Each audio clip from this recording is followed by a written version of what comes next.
Today we'll go back to the times when the power of our muscles determined efficiency in the field, not the size of the tractor. And for that, we'll need mods that are practically collector's items because adding them to the game is not easy at all. To fully enjoy such minimalist modifications, we'll play on the Cylindra, which is so small that we can cycle around it entirely, resting after exhausting field work. Despite its size, it accommodates as many as 5 playable farms, 4 of which are minimalist and 1 slightly larger for your friend who doesn't enjoy physical work. While there are a few things on the map that I could nitpick about, such as the static animals, the map has its atmosphere, so there's no need to dwell on it because we need to feed those animals that can move. So, bucket in hand and let's get to work. Although in reality, feeding animals with a bucket is simpler than walking, in the game it requires some skill and experience. And to keep you from getting bored with its appearance before mastering its use to perfection, it's available in 3 types, each with a capacity of 100 liters and a weight of 10 kilograms.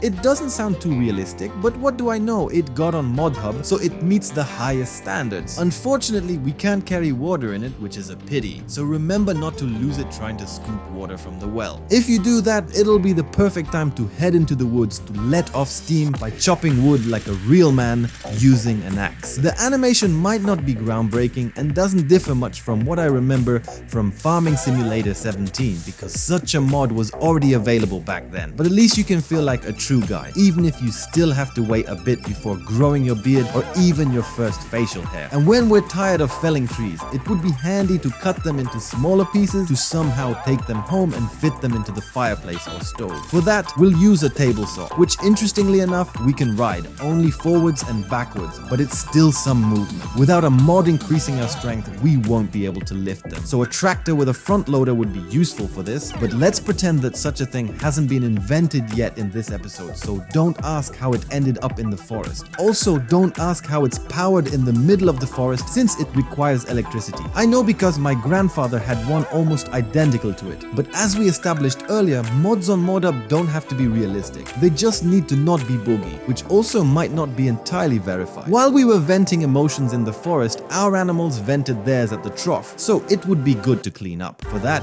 we'll need a shovel. In Farming Simulator 19, there used to be a brush too, but I couldn't find one anywhere, so we'll have to make do with the shovel available in 2 variants. This time they don't differ in appearance but in capacity. The smaller one has a modest 200 liters, but the other has 4 times more, and just under 2 loads are enough to fill the smallest trailer in the game. Did I mention that mods on ModHub don't have to be realistic? It weighs 4 kilograms, which is quite realistic, making it easier to handle than a bucket, but it still requires a bit of practice. As you gain that practice, you can change its colors at will, although personally I'd prefer some cool texture over a plain color. Apart from cleaning up after the animals and feeding them, we also need to give them water. In reality, we would use a bucket for this, but as we've established, that's not possible. Instead, we have watering cans, which we can't simply pick up and fill with water because that would be too easy. We have to kind of get into them, which works well only on straight paths and when there are no obstacles, otherwise it's easy to get stuck. Additionally, there's a lack of pouring animation, which is quite strange because it would be enough for the model to tilt a bit when emptying the water. But I've never made any mods, so what do I know? They're available in plastic and metal versions. Both the models and textures are very pleasing to the eye. The plastic watering can holds 50 liters and costs $20, while the metal one holds the same amount but costs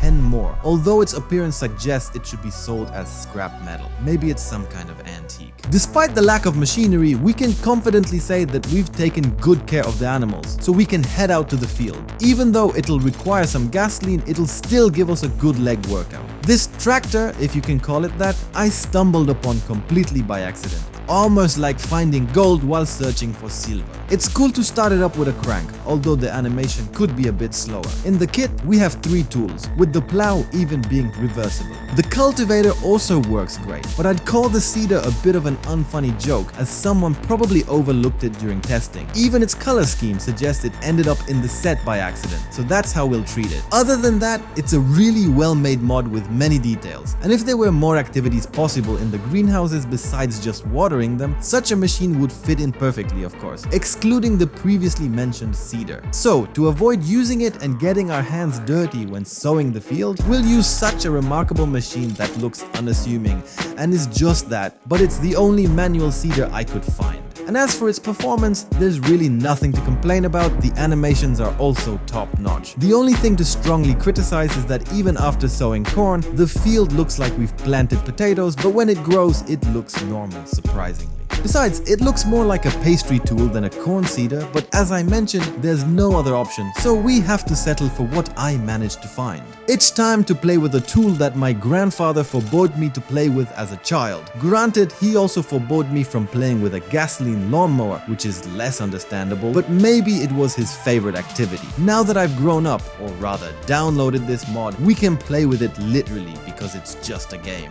If I were to nitpick something here, it would be the animation. But I'll trust that it's due to the limitations of the game engine rather than the lack of skill on the part of the author. Besides, from what I remember, you're supposed to adopt a different posture, but let's assume that it's due to the limitations of mod creation. However, the way our arms are bent is downright scary. Furthermore, this mod, compared to previous ones, is treated as a vehicle, meaning we have to get into it, which is weird. In my opinion, it would be more interesting if we could just pick it up, but maybe that's due to the aforementioned limitations. When we've mowed enough grass, it would be nice to rake it nicely to make it easier to gather. Interestingly, I found manual rakes even on the mod hub. However, they serve only and exclusively for, as the author writes, getting rid of unwanted straw and other things. This means that we can gather something, but we can't dump it anymore, and it seems to me that rakes are used precisely to gather in one place to make it easier to collect. So personally, I treat this mod as a cool decoration on the farm because both the model and textures are nice, but it's a shame about the mediocre functionality. Functionality is not lacking in the almost legendary modification, which only a few had in the past, and in fact only a few have it today because it's not a widely available mod on the mod hub. Even if you manage to download it from some strange sites, you'll need to tinker with it a bit to get it working, but more on that at the end of the film. As for handling, this tool seems to be the easiest to use among all the manual ones mentioned in this film. Moreover, compared to others, we can run with them and we won't even lose them along the way.